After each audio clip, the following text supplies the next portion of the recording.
जसं आपण सांगितलं की मुंबईमध्ये जेव्हा अतिवृष्टी आणि हाय टाईड या दोन्ही एकत्रित येतात त्यावेळी शेवटी मुंबई हा आपल्याला माहिती आहे की बेटाचा भाग आहे, त्याच्यामुळे पाणी आपल्याला मुंबईचं समुद्रातच त्याचा निचरा आपण करतो. हाय टाईड ज्यावेळेस येतो त्यावेळेस त्याचा निचरा होऊ शकत नाही, त्यामुळे मुंबईमध्ये पाणी साचण्याची घटना मोठ्या प्रमाणात होते. आणि अध्यक्ष महोदय, केवळ सभागृहाला थोडी प्राथमिक माहिती व्हावी म्हणून मी सांगतो की काही पाऊस रात्रीपासून पडतो आहे, त्यामध्ये सिंधुदुर्ग जिल्ह्यामध्ये 216.5 मिलीमीटर पाऊस 24 तासात पडला. जवळपास 374 जणांना तिथे सुरक्षित स्थळी आपण हलवलेला आहे. रायगड जिल्ह्यामध्ये 95.6 मिलीमीटर पाऊस पडलाय.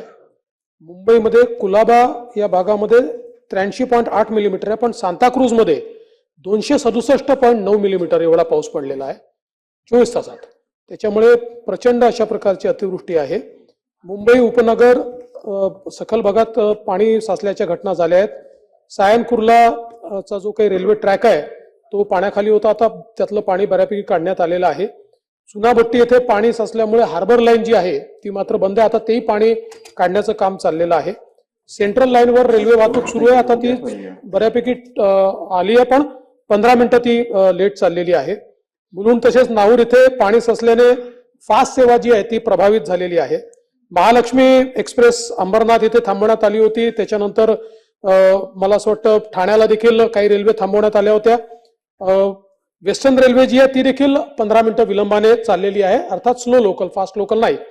त्यानंतर साधारणपणे सकाळपर्यंत कुठे खूप मोठी हानी अशा प्रकारचे काही या ठिकाणी नोंद झालेली नाही, तथापि काही प्रमाणात किरकोळ प्रमाणात काही ठिकाणी हानी झाल्याचं आपल्या लक्षात येत आहे. आणि मुंबई उपनगर, पालघर, रायगड, रत्नागिरी, सिंधुदुर्ग, ठाणे या सगळ्या भागामध्ये पुन्हा पावसाचा इशारा देण्यात आला आहे. काही भागामध्ये ऑरेंज अलर्ट आपल्याला देण्यात आलेला आहे.